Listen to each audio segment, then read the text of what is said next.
Herkese merhabalar meraklı kuş severler. Bu hafta yine çok güzel, çok keyifli bir video ile karşınızdayım. Bu haftaki videomuzun konusu çektiğimiz videoların içeriğini etki edecek, izleyenler tarafından daha dikkatli algılanmasını sağlayacak veya izleyicilerin videomuz içerisinde tam da aradığı noktayı çok kolay bulmasını sağlayacak ufak tefek dikkat çekici ipuçları ve bu ipuçlarını nasıl yapacağımızla alakalı haydi videoya geçelim.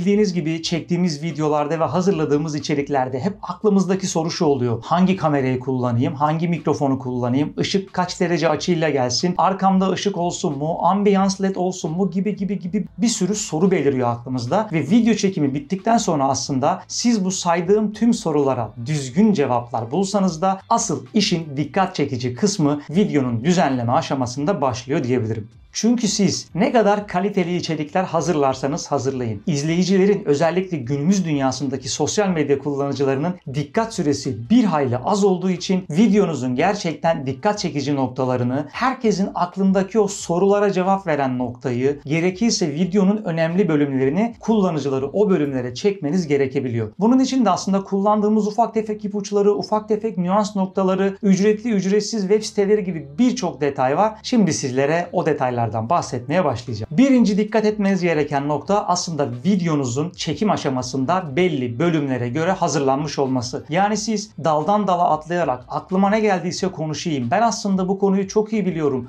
çok güzel aktarırım kısmını bence bir kenara bırakın. Çünkü her ne kadar çok dikkatli bir anlatıcı da olsanız, çok dikkatlice konuyu aktarabileceğinize inansanız da aslında karşıdaki izleyici kendince aklındaki soruya direkt olarak spesifik bir cevap almak istiyor videonuzu izlerken ve siz bu cevabı direkt olarak konu bütünüyle ona verebiliyorsanız iyi bir kanalsınız. Konuyu çok dağıtarak bunu aktarıyorsanız maalesef kötü bir kanalsınız diye etiketlenebiliyorsunuz. Burada nacizane yapmanızı tavsiye ettiğim ilk şey konuyu anlatmadan önce, video çekimine başlamadan önce belli başlıklara bölebilmeniz. Çünkü bu böldüğünüz başlıklar hem videonun düzenlenme aşamasında size çok büyük kolaylıklar sağlayacak hem de videonun bölümlere ayrılması aşamasında işinizi çok kolaylaştıracak ki izleyici bu sayede sizin videonuzu açtığında ilk 30 saniyede, ilk 1 dakikada videoyu terk etmektense bu ipuçları ve bu bölümler sayesinde bak benim aklımdaki bir soru da şuydu, 18. dakikada da bak adam bu konuya değinmiş diyerek videoyu sardırıp 30 saniyede 50 saniyede videodan çıkmaktansa 18. dakikadaki o son anlardaki ya da videonun en orta noktasındaki o ölü nokta dediğimiz yerlerde kendi aklındaki soruya cevabını almasıyla alakalı. Yani işin özü mutlaka video çekimine başlamadan önce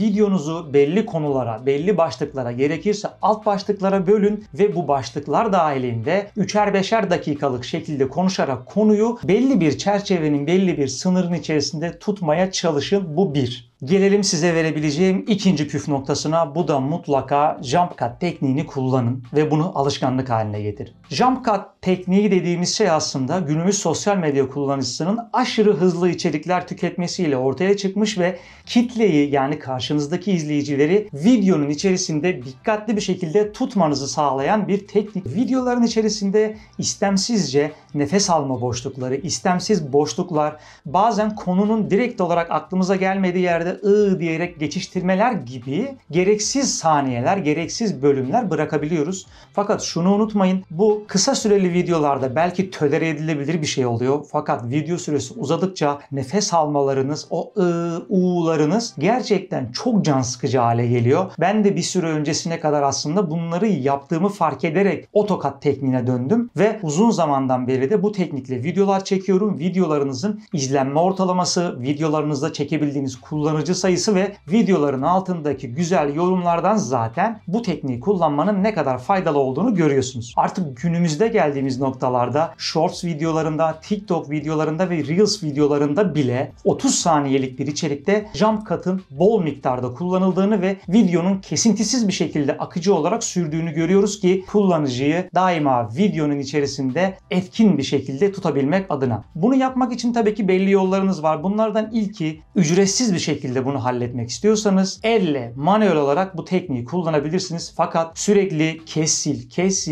sil kısa yolu bile uzun videolarda son derece yorucu olabiliyor. Fakat şundan emin olun, yorucu bile olsa mutlaka jump cut tekniğini uygulamaktan vazgeçmeyin. Bu videolarınızın izlenme süresini, izlenme ortalamasını aşırı şekilde yükselten bir teknik, yaptıkça göreceksiniz. Bunun yanı sıra bu tekniği kullanmak için paralı eklentiler de mevcut tabii ki piyasada. Bunları da kullanabilirsiniz. Bunlardan en önemlisi ve iyisi, kullandığım tüm eklentiler içerisinde AutoCAD. Bunun dışında AutoBack var, Cutback var, AutoPod var. Bu eklentilerin tamamını mutlaka deneyin. Çünkü bunların 1 aylık, 20 günlük, 15 günlük ücretsiz kullanım süreleri var. Kesinlikle bu eklentileri tecrübe etmenizi tavsiye ediyorum. Bunların içerisinde aşama aşama kullandığım eklentiler de var paralı olarak. Özellikle AutoCAD'ı sürekli olarak aktif almaktansa bu tarz eğitim videoları, ürün inceleme videoları çekeceğim süreçlerin yoğunlaştığı dönemlerde aylık olarak almayı tercih ediyorum. Çünkü kanalın bir diğer bölümü de vloglardan oluştuğu için vloglarda zaten AutoCAD kullanmaya çok gerek kalmıyor. Onu da kullanacak olduğum zaman da manuel olarak halledebiliyorum. Bunların dışında Cutback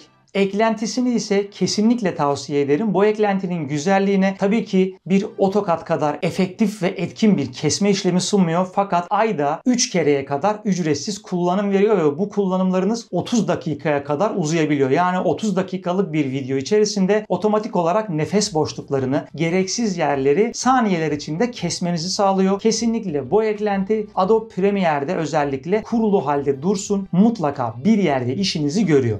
İster ücretli, ister ücretsiz, isterseniz de uzun yoldan jump cut tekniğini kullanıyor olun ama mutlaka videolarınızda o gereksiz boşlukları izleyicilere sunmayın. Bunları mutlaka yok edin. Gelelim size vereceğim 3. ipucuna. Hangi mikrofonla kayıt yapıyor olursanız olun mutlaka videonun düzenleme aşamasında sesinize, yani ses kaydınıza şu 3 özelliği atayın. Adobe Premiere Pro dahilinde anlatacağım fakat hangi düzenleme uygulamasını kullanıyor olursanız olun mutlaka bunun benzerlerini kesinlikle bulabilirsiniz. İçiniz rahat olsun. Gelelim şimdi bu eklentileri uygulamaya. İlk dikkat etmemiz gereken nokta ses seviyenizin yüksekliği. Bunu Adobe Premiere Pro dahilinde ses barı üzerinden rahatlıkla görebilirsiniz. Burada dikkat etmeniz gereken nokta sesinizin tepe noktalara vurmaması. Çünkü bu sesin mutlaka dinleyici tarafında patlayacağı anlamına gelir. Eğer aşırı düşükte kalırsa bu videoların birçoğunu bildiğiniz gibi kullanıcılar telefondan, tabletten, bilgisayardan ya da televizyondan izliyor. Bu ayarı düzgün bir şekilde tutturabilirseniz hangi cihazdan izlerlerse izlesinler sesiniz daima net, tok ve yalın bir şekilde karşıya ulaşacak. Sesinizin eğer alt seviyede kaldığını düşünüyorsanız ki genelde zaten sesimiz hep alt seviyede kalır. Çok bağırarak kayıt yapmadığınız veya şarkı söylemediğiniz sürece. Burada ilk uygulayacağınız eklenti Audio Track Mixer üzerinden Hard Limiter eklentisi. Hard Limiter'ı açtıktan sonra eklentiye çift tıklıyorsunuz ve burada ikinci sıradaki şu gösterdiğim bölümü yavaş yavaş yükseltmeye başlıyorsunuz. Bunu yükseltirken de Adobe Premiere Pro üzerinde ses barını dikkatli bir şekilde takip edin ki sesiniz tepe noktalara çok vurmasın. Sesinizin tepe noktaya yakın bir yerde bırakmanız önemli. Çünkü bundan sonra uygulayacağımız ikinci eklenti sesinizin bir miktar azalmasını fakat temizlenmesini sağlayacak. İkinci sırada uygulayacağımız Audio Track Mixer eklentisi ise denoise efekti. Denoise dediğimiz şey aslında tabandaki dip sesleri ya da o dip gürültüsünü temizleyen bir efekt. Fakat burada şuna dikkat etmelisiniz. Stüdyo ortamında video çekiyor olsanız da dış mekanda video çekiyor olsanız da denoise'u aşırı miktarda arttırırsanız sesiniz çok robotize olmaya başlayacaktır. Burada amacımız sesi tamamen temizlemek değil. Sadece alttaki o bir miktar gürültüyü almak. Çünkü bir önce uyguladığımız Hard Limiter özelliği sesinizle beraber dipteki sesleri de yükselttiği için dipteki sesi bir miktar perdelersek ses daima güzel duyulacaktır karşı tarafa. Ve benim videolarımda sesime uygulamış olduğum son eklentimizde Equalizer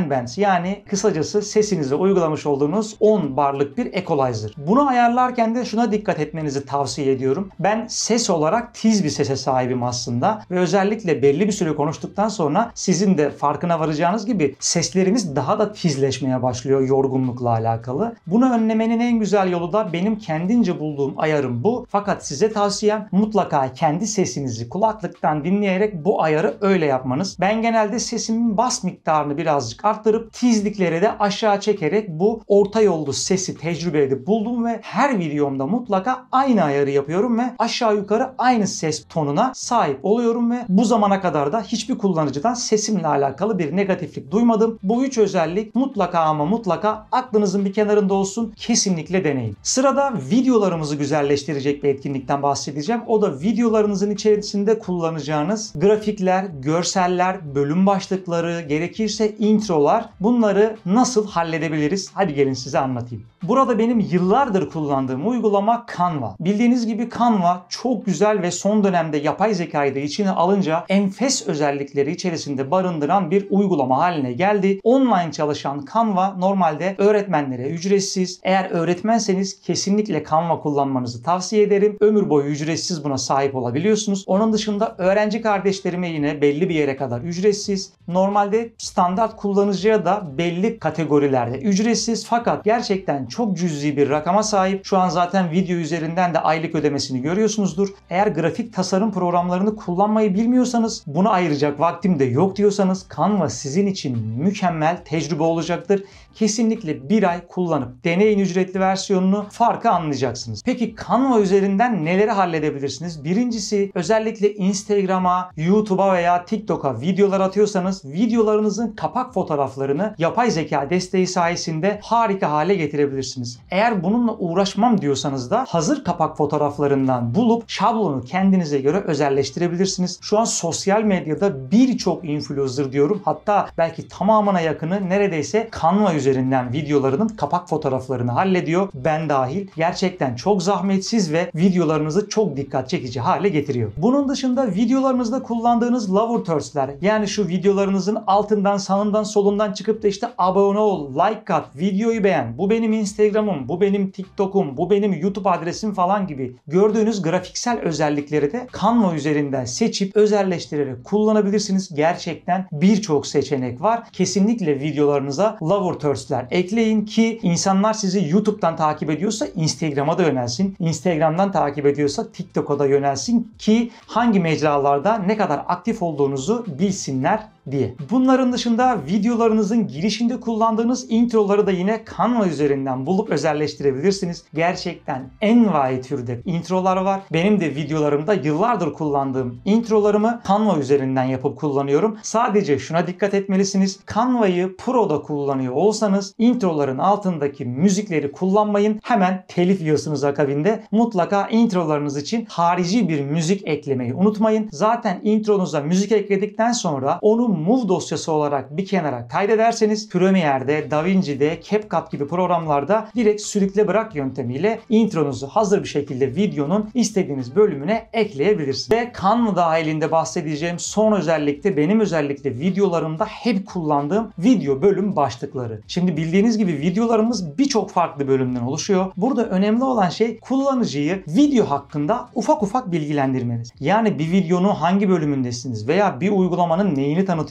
veya bir kullandığınız teknolojik cihazın hangi özelliğini kıyaslıyorsunuz. Başka bir cihazla karşılaştırma yapıyorsanız şöyle elinizi yukarılara atarak bu yukarılara koymuş olduğunuz görseller, Canva üzerinden bunları çok temiz bir şekilde halledebiliyorsunuz. Birçok başlık, birçok özel etiket mevcut. Bunların dışında Canva'da zaten etiket yapmak da çok kolay. Ben genelde kullandığım etiketleri kendim yapıyorum. Yapacağınız tek şey bir dikdörtgen çizmek, içine bir dolgu rengi, etrafına bir çerçeve yani kontür rengi vermek ve içine çektiğiniz videonun türüne göre bir başlık atmak. Bunları dışarı aktarmak da çok kolay. Arka planı şeffaf olarak aktararak PNG dosyası olarak elde ederek videolarınıza direkt olarak ekleyebiliyorsunuz. Gerçekten çok zahmetsiz bir yöntem. Bu başlık bölümlerini mutlaka videolarınızda kullanın. Bunun dışında videolarda göstermiş olduğunuz teknolojik ürünleri, karşılaştırdığınız ürünleri mutlaka kullanıcılara grafiklerle gösterin. Bu grafikleri de yine Canva üzerinden yapmak çok kolay. Yapmanız gereken tek şey, örneğin 2 adet teknolojik cihazı birbiriyle kıyaslıyorsanız o cihazların resimlerini bulmak Google üzerinden, resmi kopyalayıp Canva'ya yapıştırmak ve yapacağınız tek şey yukarıdaki arka planı kaldır düğmesine tıklamak. Saniyeler içerisinde arka planı temizlenmiş görsellere sahip olacaksınız ve video içerisinde özellikle elinizi böyle yukarılara kaldırarak parmaklarınızın ucunda o cihazların fotoğraflarını gösterdiğinizde videoya gerçekten çok güzel efektiflik katmış oluyorsunuz. Yine bunlar mutlaka aklınızın bir kenarında bulunsun. Video dahil dahilinde sizlere son verebileceğim önemli ipucu da mutlaka videolarınızda renkle, kontrastla, doygunlukla oynayın. Her ne kadar stüdyo ortamınızda ışıkları ayarlamış da olsanız, ortamın rengi, arkadaki ambiyans ledleri ayarlanmış da olsa videolarınıza verebileceğiniz birazcık keskinlik, çok az bir kontrast ve biraz da doygunluk videoyu özellikle dışarı aktardığımız esnada sıkıştırılmasında ve bu videonun YouTube'a, Instagram'a, TikTok'a aktarılırken yani yüklenirken bir kere daha sıkıştırılacağı için görüntülerdeki, renkteki, ışıktaki bu kaybolmaları daha fazla tolere edebilmemizi sağlıyor. Mutlaka şu an ben Adobe Premiere üzerinden size gösteriyorum bunları ama DaVinci'de de CapCut'ta da aşağı yukarı aynı ayarlar olacaktır. Çok fazla abartmadan, çok fazla kendinizi yormadan bu göstereceğim ufak etkinlikleri, ufak düzenlemeleri Lumetri Color bölümünde yaparsanız çok daha güzel videolar elde edeceksiniz. Videolarınızı eğer sosyal medyaya, YouTube'a veya farklı bir mecraya yüklüyorsanız mutlaka bununla alakalı yardımcı olabilecek web sitelerinden ve uygulamalardan ücretsiz bile olsa kullanmaya çalışın. Burada bahsettiğim siteler aslında Social Blade gibi, vidIQ gibi uygulamalar ve eklentiler. Ben genelde bu ikisini kullanıyorum. vidIQ'yu YouTube yolculuğumun uzunca bir süresi boyunca kullanıyorum ve ücretsiz kullanıyorum. Herhangi bir para ödemedim şimdiye kadar. Ücretsiz hali bile gerçekten sizi çok güzel ve doğru noktalara yönlendirebiliyor. vidIQ ne işe yarıyor? Videolarınıza eklediğiniz etiketlerde, videolarınıza eklediğiniz başlıklarda, içeriklerde, aşağıdaki açıklamalarda yaptığınız tüm düzenlemelerde size bir sosyal medya SEO puanı veriyor. Bu SEO puanları sayesinde neyi doğru, neyi yanlış yaptığınızı dışarıdan bir gözün yani yapay zekanın desteğiyle halletmiş oluyorsunuz. Sorunsuz bir şekilde YouTube'a, farklı mecralara videolar yüklerken buralardan ufak ipuçları almanızı tavsiye ederim. Bu video dahilinde sizlere sunacağım en son ve en etkili çözüm ve yöntem, hatta püf noktası ise şu: mutlaka videolarınızda zaman bölümlerini ayarlayın. Lütfen üşenmeyin. Bildiğiniz gibi zaman bölümleri YouTube'un uzunca bir süre önce hayatımıza sokmuş olduğu bir eklenti, bir özellik olarak karşımıza çıkıyor. Siz videonun açıklama bölümünde hangi zaman aralığında hangi konudan bahsettiğinizi küçük bir not halinde YouTube'a bildiriyorsunuz ve YouTube sizin videolarınızı timeline'ında zaman bölümlerine ayırıyor. Bu zaman bölümleri ne işe yarıyor diyecek olursanız, videonun ta en başında bahsettiğim, sizin videonuza denk gelmiş ve başlamış 30 saniye, 40 saniye, 50 saniye izlemiş ve sıkılıp çıkmak üzere olan insanları faresini timeline üzerinde gezdirerek lan bu adam hangi konuları anlatmış? Acaba benim aklıma da bir şey takılmıştı, ona da değinmiş midir diye videonuzu daha uzun süre izlemesini, videonun son 5 dakikasında, 20. dakikasında, 50. dakikasında kitleyi tekrar bir araya toplamanızı sağlayan mükemmel bir özellik. Ben mutlaka her videomda zaten video içeriğini başlık başlık ayırdığım için timeline'ı da kesinlikle ayırarak zaman bölümlerini mutlaka ekliyorum. Bu zaman bölümlerini eklemenizin ayrıca YouTube'un algoritması üzerinde de mükemmel bir etkisi oluyor. Çünkü açıklamalar bölümüne bunu eklediğinizde aramalarda sizi bir tık, iki tık daha öne atabiliyor. YouTube'un sizin videonuzun içeriğini bilmesi ve onu arayan bir kitleye göstermesi gerçekten çok spesifik bir özellik. Bunu işte zaman bölümleriyle aslında siz YouTube'a bildiriyorsunuz ve arayanlar aradığı şeye daha kolay bir şekilde ve daha net bir şekilde ulaşabiliyor. Zaten bence günümüz videolarındaki en büyük eksiklik bu. Mutlaka kullanıcıları çektiğiniz videonun daha içerisinde bulundurun ve videonun bölümlerinden onları haberdar edin. Gerçekten ben bu yöntemi kullandığım süre boyunca ortalama izlenmelerimin mükemmel bir şekilde yükseldiğini gördüm. Benden size tavsiye, aklınızda bulunsun. Videonun son bölümüne geldiğimizde bu zamana kadar anlattığım şeyler, bakın, benim kendi tecrübelerim. Gerçekten kendi tecrübelerim. Yani yapıp deneyip vazgeçtiğim birçok şey oldu ve bu birçok şeyle birlikte aslında en son aşamada bu yola gelebildim ki gerçekten kitlemden çok memnunum, sizlerden çok memnunum. Kısa bir zamanda bu kadar yol alabileceğimi hiç düşünmüyordum ki benim kanalımın açılış amacını düşündüğümüzde şu an geldiğim nokta gerçekten başlangıç noktamda 180 derece farklı diyebilirim. Elimden geldiğince de çektiğim videolarda eklediğim şeyleri, sizin beğendiğiniz şeyleri, yanlış olarak bana eleştiri olarak yönelttiğiniz şeyleri de düzeltmeye çalışıyorum. Gerçekten aramızda bu yönden çok tatlı bir ilişki olduğunu da biliyorum. Bundan da çok memnunum çünkü abim yaşında, babam yaşında takipçilerim de var, kardeşim yaşında takipçilerim de var ve hepsiyle gerçekten sohbet ediyoruz, konuşuyoruz. Çektiğim videoların da tüm detaylarını sizlere, izleyenlere elimden geldiğince aktarmaya çalışıyorum. İyi ki varsınız. Şimdilik bir sonraki videoya kadar kendinize çok iyi bakın. Allah'a emanet. Görüşmek üzere.